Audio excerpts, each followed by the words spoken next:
સૌ શ્રોતાગણોને સુજ્ઞા મહેતાના જય શ્રી કૃષ્ણ. આજે આપણે અધ્યાય 17 શ્રદ્ધા ત્રય વિભાગ યોગમાં રહેલી ગીતાની ભગવત્તા વિશે જાણીશું.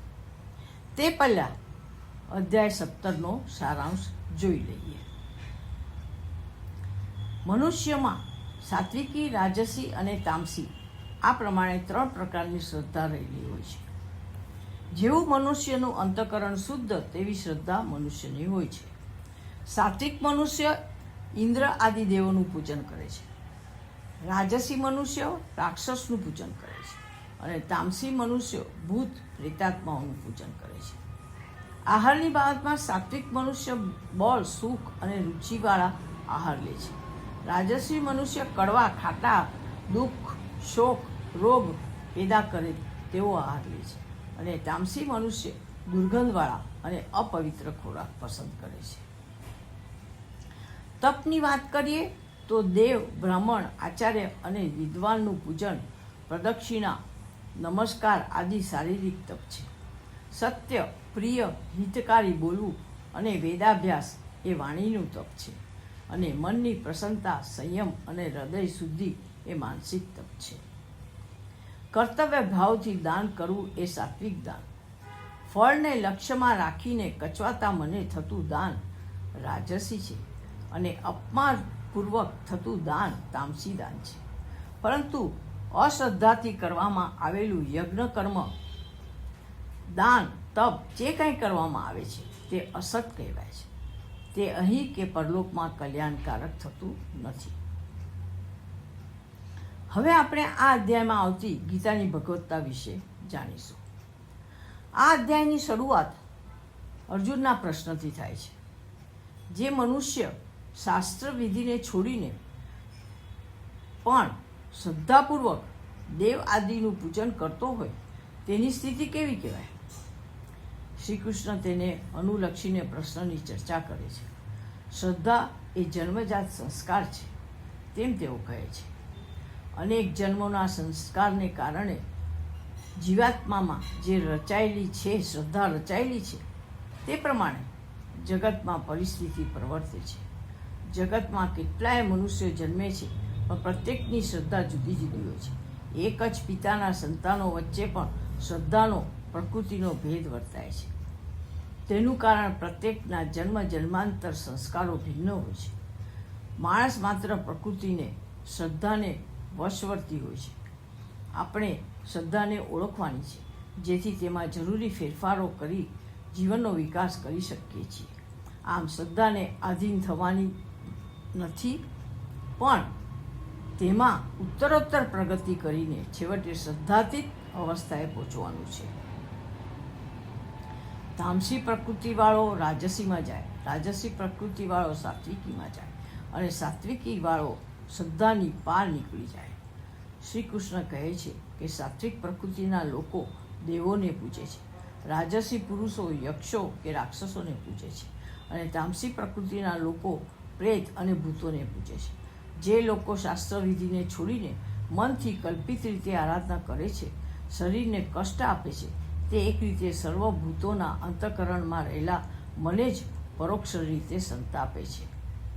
તેને શ્રી કૃષ્ણે આસુરી સ્વભાવવાળા, અજ્ઞાની અને અહંકાર રૂપી દંભી ગણાવ્યા છે. શ્રી કૃષ્ણ કહે છે કે જેણે ત્રણેય પ્રકૃતિનું સંતુલન સાધ્યું છે, જેઓ દિવ્યતાને ઝંખે છે, તેઓમાં સાત્વિકી શ્રદ્ધા રહેલી હોય છે. રાજસી પ્રકૃતિવાળા લાભ આપનાર દેવોને પૂજે છે અને તેઓ રીઝે છે તો સત્તા, શક્તિ, સંપત્તિ ઇત્યાદિ અમુક મર્યાદામાં રહીને આપી શકે છે. તામસી પ્રકૃતિના લોકો મોજ મજા, અમન ચમનમાં પડ્યા રહેનારા હોય છે. તેઓ વાસનાઓમાં જ જીવનારા હોય છે.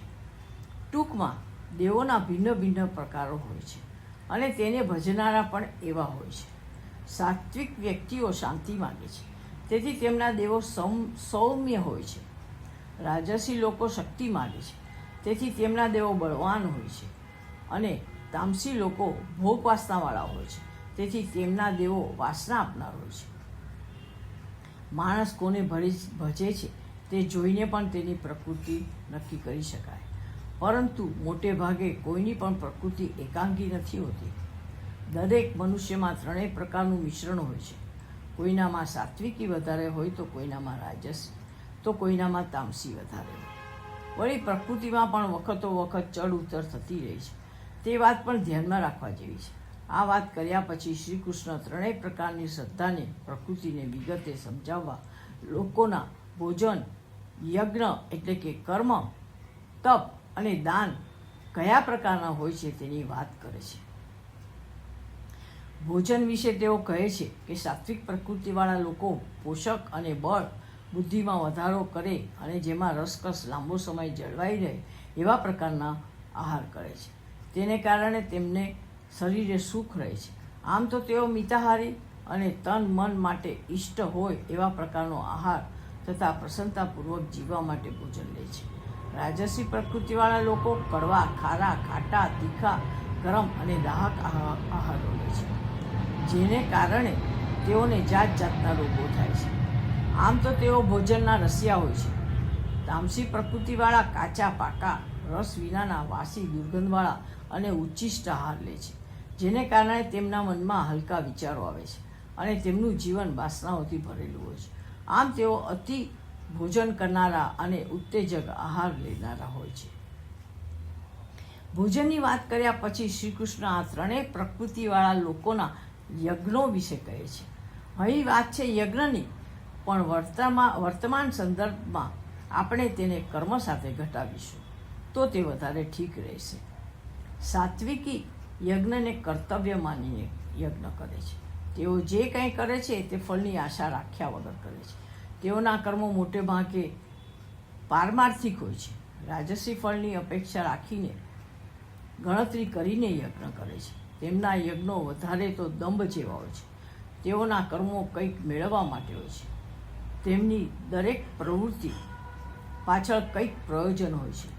તામસી પ્રકૃતિવાળાના યજ્ઞો શાસ્ત્ર વિધિ વિનાના, મંત્ર રહિત, અન્નદાન કે દક્ષિણા દાન વિનાના, શ્રદ્ધા વિનાના હોય છે.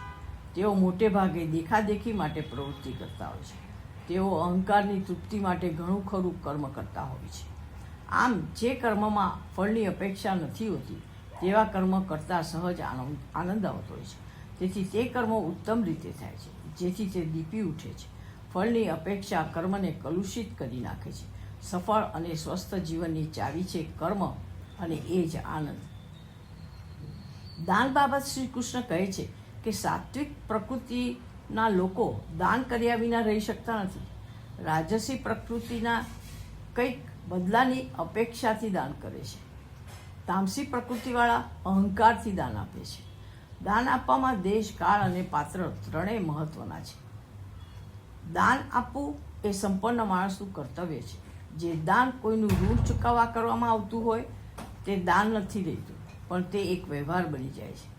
જે દાન દેતા આનંદ ન આવ્યો હોય તે અને મન ઉદ્વિગ્ન થઈ ગયું હોય તે દાન જ ન કહેવાય. જે દાન રાગ દ્વેષથી કલુષિત થયેલું ન હોય અને જે દાન આપતા ઉલ્લાસ આવે તે જ ખરું દાન કહેવાય. શ્રી કૃષ્ણ 3 પ્રકારના તપની વાત સમજાવતા કહે છે કે મન, વાણી અને શરીર એમ 3 પ્રકારના તપ હોય છે. આપણે ત્યાં તપ તો ઘણા થાય છે, પણ મોટે ભાગે તપના મર્મને સમજ્યા વિનાના હોય છે. બાકી તપ આંતરિક સ્વસ્થતા માટે, પરમની પ્રાપ્તિ માટે ઘણું મહત્વનું છે. શ્રી કૃષ્ણે દેવતા, ગુરુ, બ્રાહ્મણ, વડીલો વગેરેની પૂજાને શરીર સંબંધી તપ કહ્યા છે. અહીં અહંકારને નમાવીને માણસે નમવાનું છે. પ્રિય હિતકારી વચન કે જેથી કોઈને પણ ઉદ્વેગ ન થાય તેવી વાણીને, વેદશાસ્ત્રના પઠનને, પરમેશ્વરના નામ સ્મરણને વાણી સંબંધી તપ કહ્યા છે. અહીં તપમાં મિત ભાષા અર્થાત સંયમ અને વિનય મહત્વના છે. મનની પ્રસન્નતા, શાંતિ, ભગવત ચિંતન, મનોનિગ્રહ, અંતઃકરણની પવિત્રતા ઇત્યાદિને મન સંબંધી તપ કહે છે. ત્રણેય તપમાં મનનું તપ જ વિશેષ મહત્વનું છે. જેણે મન સાધ્યું તેને સઘળું સાધ્યું, કારણ કે મન જ શરીરની પ્રવૃત્તિ અને વાણીનું વિલાસનું કારણ છે. હવે શ્રી કૃષ્ણ પ્રકૃતિ ભેદે તપ કેવું હોય તે વાત પણ વિગતે સમજાવે છે. સાત્વિકી લોકો ફળની અપેક્ષા વિના કેવળ શુદ્ધિ માટે તપ કરે છે. રાજસી વ્યક્તિઓ કંઈક સ્વાર્થ સાધવા માટે, કે પછી સત્કાર પૂજા મેળવવા માટે તપ કરે છે? શ્રી કૃષ્ણે આવા તપોને પાખંડી તપો કહે છે. જે તપ મૂઢતાથી, હઠથી, મન, વચન અને કાયાને કષ્ટ આપીને અન્યનું અહિત કરવાના આશયથી કરવામાં આવે છે તે તપ તામસી તપ છે. તામસી તપ દેખાદેખી કરવા માટે કરાય છે. તે તપને અજ્ઞાન તપ પણ કહે છે. શ્રી કૃષ્ણ કહે છે કે અહીં વાતને વળાંક આપતા ઓમ તત્સત વિશે કહેવા માંડે છે. આ પરમાત્માના વાચક શબ્દો છે. તે સંસારનો આદિ, મધ્ય અને અંત સૂચવે છે. એટલે કે સમગ્ર સંસાર તેમાંથી નીકળે છે, તેમાં જીવે છે અને છેવટે તેમાં જ વિલીન થાય છે. ઓમ અક્ષરને બ્રહ્મ કહે છે. તત્ શબ્દ પરમાત્માનો સૂચક શબ્દ છે. એટલે કે વિશ્વમાં જે કંઈ છે તે પરમાત્માનું જ છે. સત શબ્દ એ અસ્તિત્વનો પર્યાય છે. સૃષ્ટિની શરૂઆતમાં 3માંથી વેદ અને યજ્ઞો નીકળ્યા છે. વળી વેદોના મંત્રો, શસ્ત્રવિધિથી યુક્ત યજ્ઞો, દાન, તપ રૂપી સર્વ ક્રિયાઓ પરમાત્માના વાચક અક્ષર ઓમથી શરૂ થાય છે. યજ્ઞ, તપ, દાન ઇત્યાદિ સત્ક્રિયાઓ પરમાત્માને અનુલક્ષીને થાય છે. તેનો સૂચક શબ્દ છે તત્. સત શબ્દ અસ્તિત્વનો પર્યાયવાહી વચન છે, શબ્દ છે. તે જ શ્રેષ્ઠતાનો સૂચક છે. અસ્તિત્વ એ જ પરમાત્મા અને પરમાત્માથી કોઈ શ્રેષ્ઠ નથી. તેથી યજ્ઞ, દાન, તપ જેવા